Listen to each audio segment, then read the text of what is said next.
Hello and welcome. This is For a Better Tomorrow, the University of Derby's Innovation and Research podcast. I'm Lewis Alsop, and every episode I chat to someone in academia about what they're working on and how it'll make our lives better. Now, in previous episodes, we've spoken to researchers answering questions like how analysis of events from the past can inform our current decision making and how proteins can help combat the onset of Alzheimer's. But today I want to talk to you about singing. Now, I think I'd be probably lying to you if I told you I wasn't partial to, belting out the odd Whitney Houston tune while I'm in the shower, and I'm sure you are too. But why does singing make us feel so good? How is it good for us? To help us find out, I'm joined today by Dr. Yoon Irons, who's an Associate Professor of Arts for Health and Wellbeing at the University of Derby. It's lovely to see you. Before we get into all of that and have a bit of a sing-song, just tell me a bit about you first of all. I was born and grew up in South Korea, and I always loved music. And luckily, thanks to my parents, I had loads of opportunities to learn music. So I learned to play piano, flute, and I learned to sing. It's a bit of a personal story, but so I was a very shy child. But I felt through singing, even from early age, I felt through singing I can express what I was feeling. And I felt singing was quite therapeutic for me. And I think that sort of became my passion then, to explore more about singing.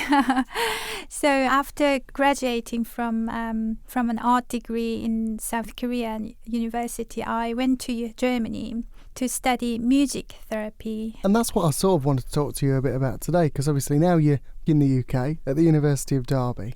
Talk to me about what you're looking into with your research at the moment. At the moment, I've just finished a big mental health project, which was funded by UKRI Research Fund through something called March Mental Health Network. So in this mental health project, I looked at how we could make ever so popular singing groups or community choir groups more mental health inclusive. So I realized that most choir leaders or singing group leaders, they're coming from sort of music school or teaching music background, but they don't know about how to use singing or choir to benefit our mental health.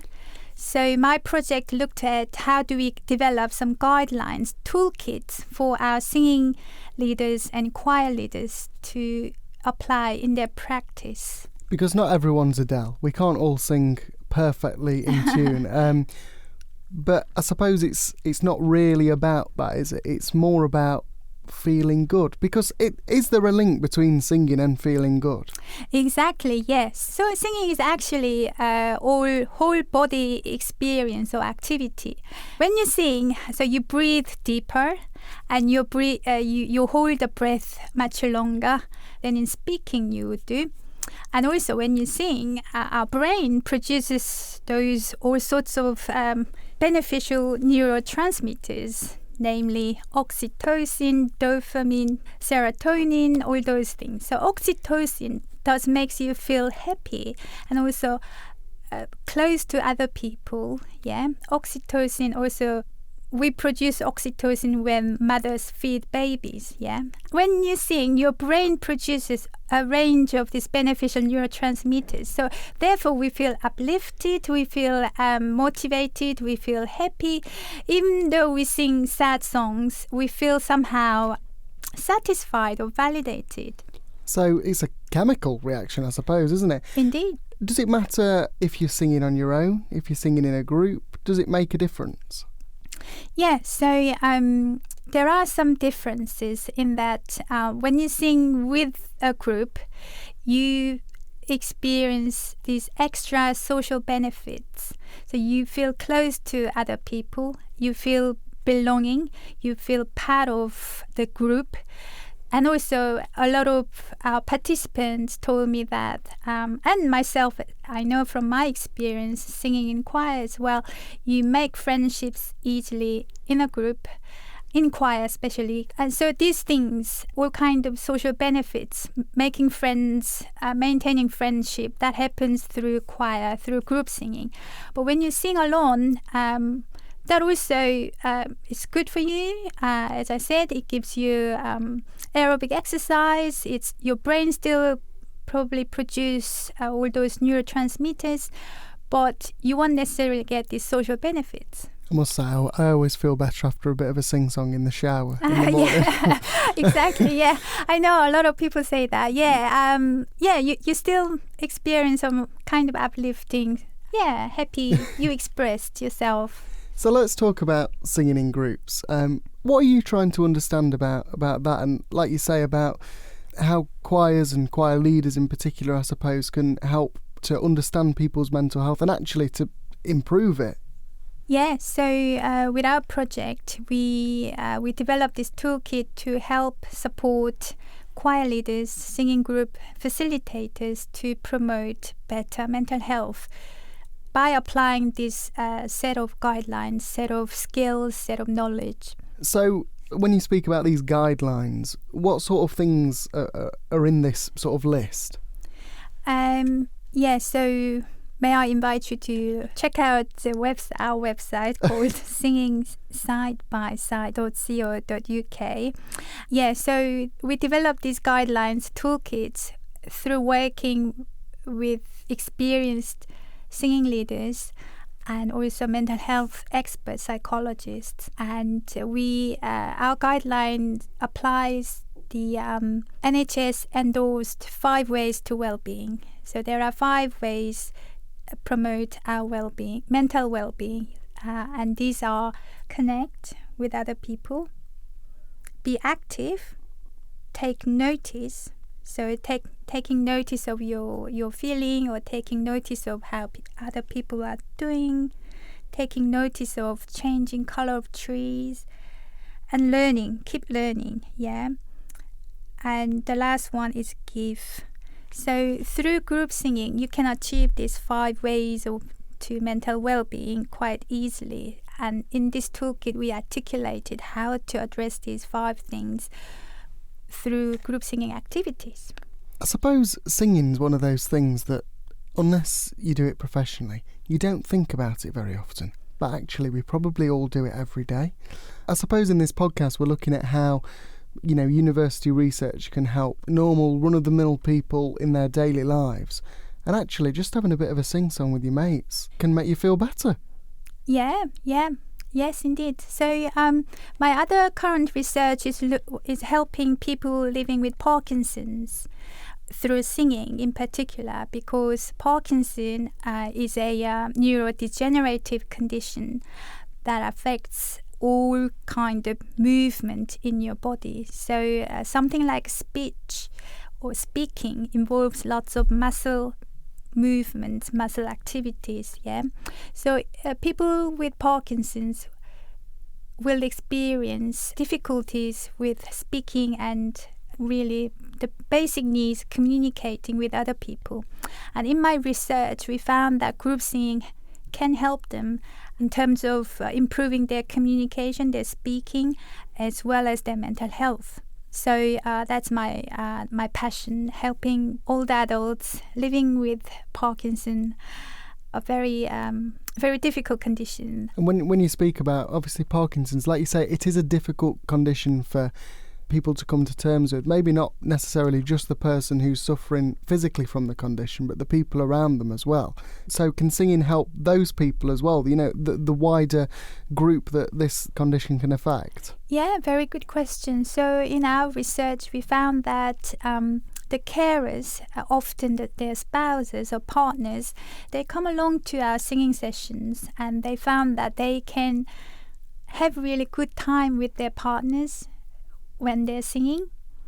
And also in their own time, they started singing more, because through singing they can communicate more.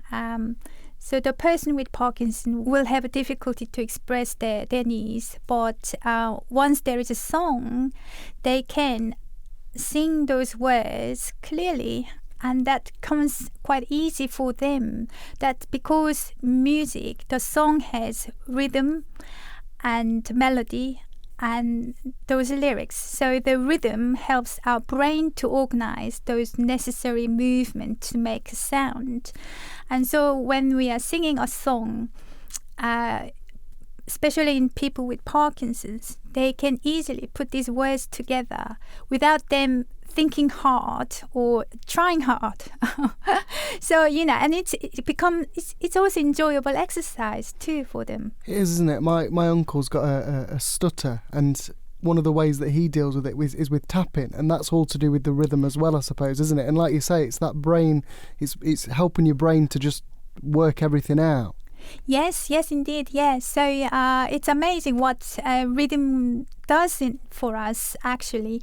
But when you think about it, our body movement, basic movement, walking, is rhythmic. You put one foot in front of another foot, yeah? So there are a lot of things are kind of rhythmic that we do in everyday life. And especially in people with Parkinson's, those rhythms can be delayed because due to their Parkinson's, because the brain cells, they don't communicate each other very well. But once there is music, once there is song, they can tap easily, and they can walk easily, and they can speak easier. So yeah, back to our participants, the carers, their partners found it's enjoyable time for them to sing along, sing together, and as well as they can communicate better. So I know some stories about they start singing in the car, on the way to singing or on the way back home, they will be singing in the car, and they feel more connected and they feel better. And as I said, singing old songs, allow them to share their old memories, Perhaps they used to dance before in the 60s, in the 70s, and those memories do come back through songs, old songs. Then, they really reliving those good times. It's really nice, and I don't want to put words in your mouth, but it must be a nice feeling. When you see families that have had this horrible condition thrust upon them in one way or another, all of a sudden just enjoying themselves again. Yeah, that's right. So, when you think about it, singing does offer you a range of benefits, really, from physical to mental and spiritual benefits. For some, singing hymns are very important, you see. So, there isn't such pill or a therapy does everything for you. So I have started a campaign called Song a Day. It's a bit from the saying, an apple a day keeps the doctor away. So online with that, I'm saying a song a day keeps the doctor away. So my campaign called Song a Day. So try to sing a song a day for yourself, or with your mates or with your family, or even in the shower, as you said, doing something good for yourself. I'm going to have a sing-along to the radio in the car on the way home tonight. Yeah, exactly, yeah. Thank you very much for talking to me. Oh, you're very welcome. Thank you for having me. That is Dr. Yoon Irons, who's an Associate Professor of Arts for Health and Wellbeing here at the University of Derby. And that's it for this episode of For a Better Tomorrow, the university's innovation and research podcast. In other episodes, I've looked into the research answering questions like why inter-business relationships are so important to our daily lives and how we can use computers to help us understand the world. So be sure to check them out wherever you get your podcasts and follow the university at Derby Uni. I'll see you next time. Bye-bye.